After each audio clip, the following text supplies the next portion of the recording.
Қайырлы күн, қалдарыңыз қалай? Біздің YouTube арнамызға қош келдіңіздер. Біздің арнамыздың басты мақсаты қоғамдағы қарапайым адамдарға, бизнес әлеміндегі адамдарға мотивациялық тұрғыдан қолдау көрсету. Жалпы бала кезден кітап оқығанды өте қатты ұнатамын.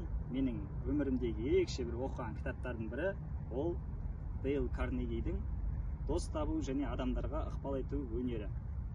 Яғни бұл кітапты оқу барысында мен көптеген дүниелерді санама тоқыдым десем де болады. Маған бір ерекше әсер еткен кітаптардың бірі болды. Енді бұл кітапты оқу барысында мен не түсіндім? Енді бұл кітаптағы кейбір афоризмдерді сіздермен бөліскім келіп отыр.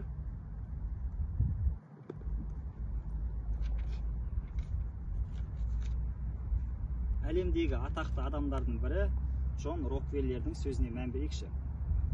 Шаруасы дөңгелеп тұрған кездің өзінде Джон Рокфеллер адамдармен тіл табыса білу өнерін қант пен кофе сияқты сатылатын тауарға теңеуге болады. Осы қабілеті үшін мен жер бетінде кез келген нәрседен көбірек ақша жұмсар едім деген еді. Енді ойлап қарайықшы.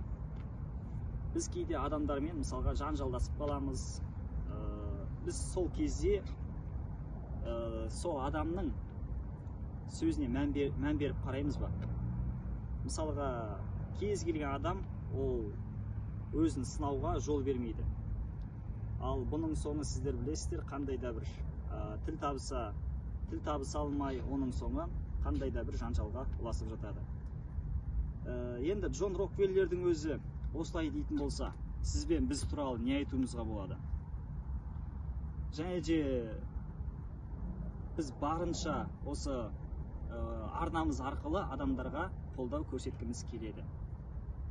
Және де осы мен сіздерге айтқан осы бір сөзіме қоғамның пікірі қандай? Бұл біз үшін ерекше. Сіздердің айтатын осыған байланысты пікірлеріңіз де біз үшін ерекше болып табылады.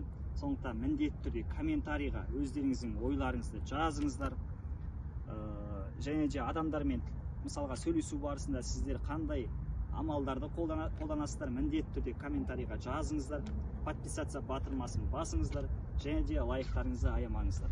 Сіздердің лайктарыңыз біздің каналымыздың алға қарай жылжуына, дамуына міндетті түрде үлесін қосатын болады.